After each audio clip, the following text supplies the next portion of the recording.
प्यारे दोस्तों, आज हम लोग आपकी तैयारी मेरी जिम्मेदारी का पार्ट 7 देखने जा रहे हैं। इसमें मुख्यतः यूजीसी नेट से संबंधित प्रश्नों को सम्मिलित किया गया है। जहां ज़रूरत है वहां पे उसका एक्सप्लेनेशन भी किया गया है। आशा है आप लोगों को पसंद आएगा। तो दोस्तों, हम लोग शुरू करते हैं। हमारा पहला प्रश्न है, धर्मों की उत्पत्ति का सही कालानुक्रम है। सबसे पहले देखिए, यहूदी, फिर ईसाई, इस्लाम, उसके बाद सिख। अगला प्रश्न है, रीजनल प्लानिंग के लेखक कौन हैं? उत्तर है VLS प्रकाश राव। अगला प्रश्न है, योजना आयोग द्वारा भारत के कृषि जलवायु क्षेत्रों का आधार है। किस आधार पर योजना आयोग ने कृषि जलवायु क्षेत्रों को बांटा है? तो उसका आधार है, देखिए, वर्षा ऋतु, तापमान एवं कृषि क्षेत्र। इनको ध्यान में रख करके यही आधार है कृषि जलवायु क्षेत्रों में बांटने के। नेक्स्ट क्वेश्चन है, स्थलाकृतिक मानचित्र में किस पैमाने के साथ समोच्च रेखीय अंतराल का अनुपालन किया जाता है? इसका आंसर है 1:50,000। अगला प्रश्न देखते हैं, मिसिसिपी नदी किस प्रकार का डेल्टा बनाती है? इसका आंसर है पक्षी पंजा या प्रांगुलित। यह जो प्रश्न है यह मैच द कॉलम के रूप में आया था, तो इसमें अतिरिक्त जानकारी भी दी गई है, इसको देख लीजिए। नील नदी और गंगा नदी ये दोनों चापाकार डेल्टा बनाती हैं, जबकि टाइबर नदी अग्रवर्ती यानी कास्पेट टाइप का डेल्टा का निर्माण करती है। नेक्स्ट क्वेश्चन है, कार्स्ट प्रदेशों में चट्टानों के अपक्षय के लिए उत्तरदायी प्रक्रिया कौन सी है? मतलब अब अपक्षय में महत्वपूर्ण कारक कौन सा होता है, कौन सी प्रक्रिया महत्वपूर्ण होती है? तो इसका आंसर है कार्बोनेशन। नेक्स्ट क्वेश्चन है, पैन प्लेन संकल्पना किसने दी है? इसका आंसर है क्रिक में। इससे संबंधित कई तरह के प्रश्न आते हैं, तो इसको आप इधर से देख लीजिए, ये दिया गया है।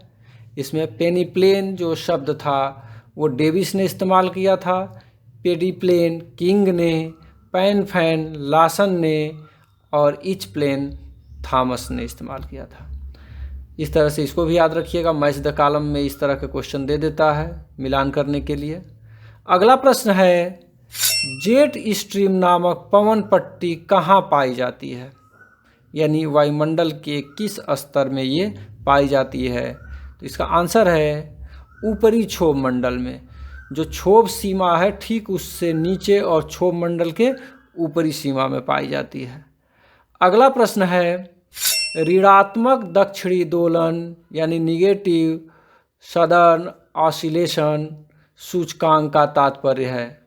यदि दक्षिणी दोलन ऋणात्मक रहता है तो इसका क्या प्रभाव होगा? तो अल नीनो के लिए उपयुक्त दशा यानी अल नीनो का निर्माण हो जाएगा, जो भारत के जलवायु पर प्रतिकूल प्रभाव डालता है। अगला प्रश्न है, धनात्मक दक्षिणी दोलन यानी पॉजिटिव सदर्न ऑसिलेशन सूचकांक का क्या तात्पर्य है? तो ये ला नीना के लिए उपयुक्त दशा प्रस्तुत करता है। तो दोस्तों, ला नीना आप जानते होंगे कि भारतीय मानसून पर अनुकूल प्रभाव डालता है। इसको थोड़ा सा अल नीनो और ला नीना की प्रक्रिया को विस्तार से देखते हैं थोड़ा सा। ये मानचित्र आपके सामने है। इसमें आप देख रहे हैं कि ऊपर सबसे पहले ला नीना को दिखाया गया है, जिसमें आपका पेरू तट पर कोल्ड वाटर को दिखा रहा है और इधर आपका ऑस्ट्रेलिया और इंडोनेशिया के पास आपका गर्म जल रहता है। इस तरह से यह भारतीय मानसून के लिए अच्छा माना जाता है और यह जो है सामान्य वर्षों में ये प्रक्रिया रहती है, जबकि 4-5 सालों के बाद इसकी उलट प्रक्रिया देखने को मिलती है हर 4-5 साल पर, अल नीनो की प्रक्रिया। इसमें क्या होता है, जो दक्षिणी विषुवतरेखीय प्रशांत महासागरीय धारा है वह उल्टा चलने लगती है। कारण क्या है, इसमें जो होता है पेरू और दक्षिणी अमेरिकी महाद्वीप के पास में निम्न वायुदाब का क्षेत्र बन जाता है, और इधर की हवाएं जो आपका इंडोनेशिया के पास रहती हैं वो हवाएं मूव करके और चली जाती हैं आपका दक्षिणी तट के तरफ, दक्षिणी अमेरिका के तरफ। और इस समय जब एल नीनो होता है तो सामान्य रूप से उत्तरी अमेरिका, संयुक्त राज्य अमेरिका, कनाडा का जो होता है वो सामान्य रूप में जो ठंड होता है उस ठंडा नहीं रहता, उस समय वो सामान्य रूप से वो गर्मी महसूस किया जाता है। तो इसको अलग से विस्तार से बताया जाएगा, लेकिन यहाँ से थोड़ा बहुत आपको आइडिया दे दिया गया।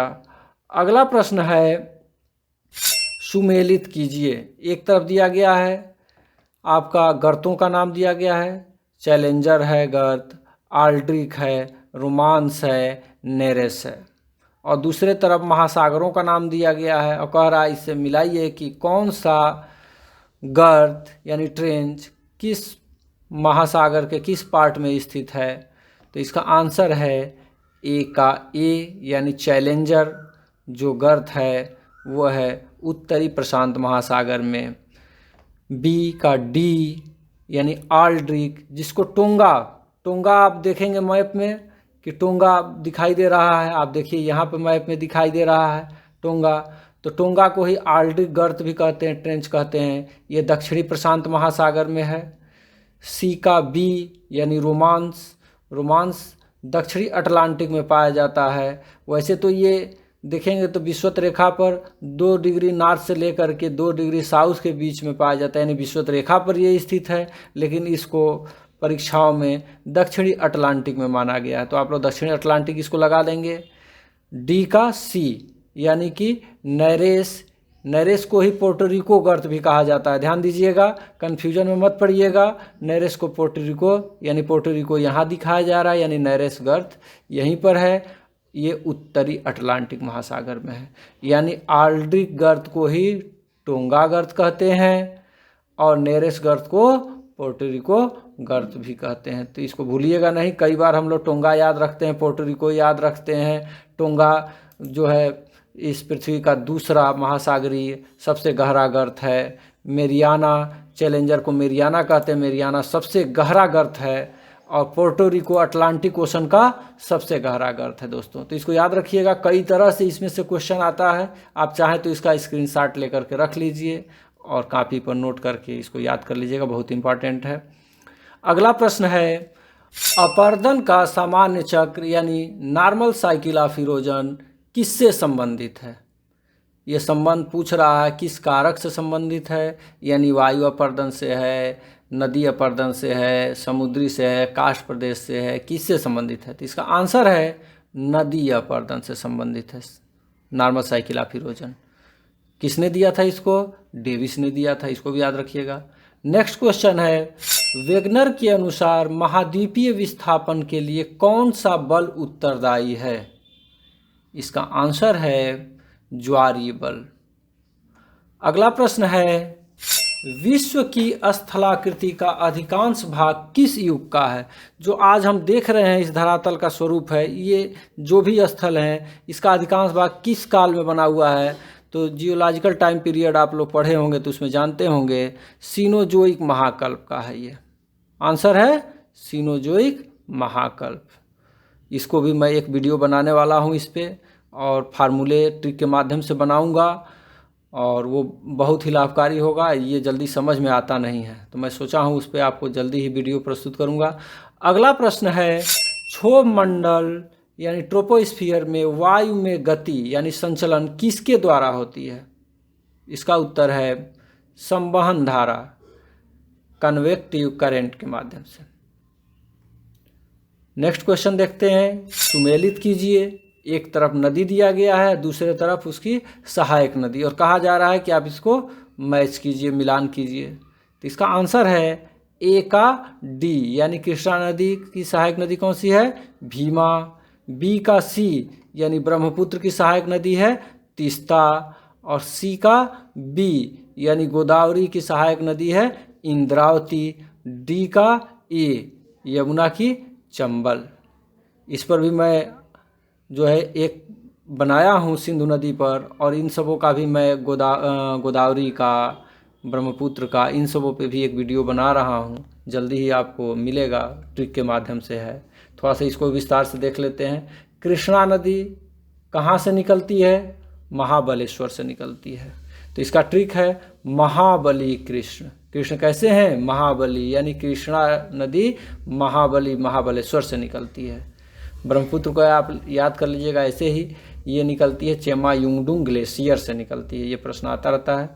गोदावरी कहाँ से निकलती है? तो त्रयंबक से। इसका फार्मूला याद रखिएगा, गोत्र, गो से गोदावरी और त्र से त्रयंबक से। गोत्र पूछते हैं ना शादी विवाह में कौन सा गोत्र है, तो इस गोत्र से याद रखिएगा, गोदावरी त्रयंबक से निकलती है।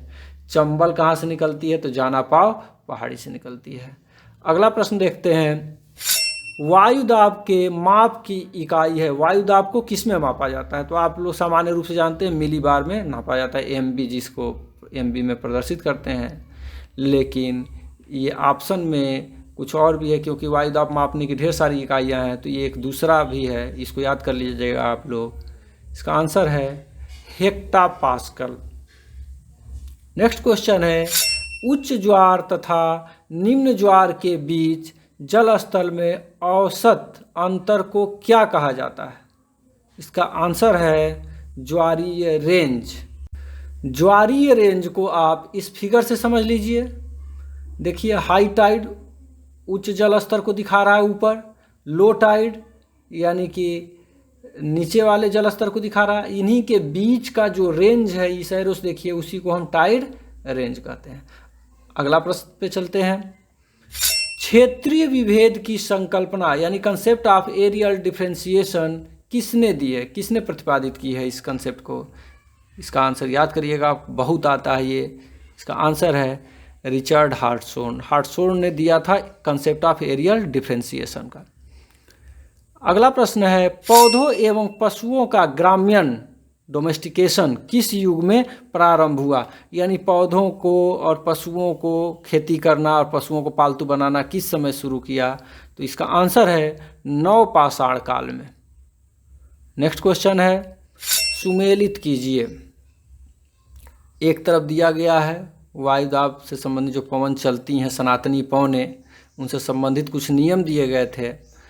तो उसमें फेरल सेल है, हेडली सेल है, पोलर सेल है, अंतः उष्णकटिबंधीय अभिसरण है ITC-Z, ठीक है, inter tropical convergence zone.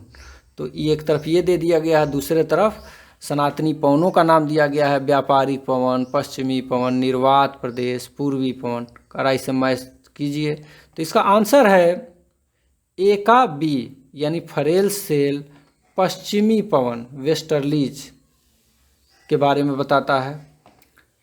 B का ए यानी हेडली सेल व्यापारिक क्षेत्र से संबंधित है, यानी ट्रेड विंड से संबंधित है। सी का डी यानी पोलर सेल पूर्वी पवन है, पोलर ईस्टर्लीज कहते हैं, ये ध्रुव के पास एकदम है, उसकी व्याख्या करता है।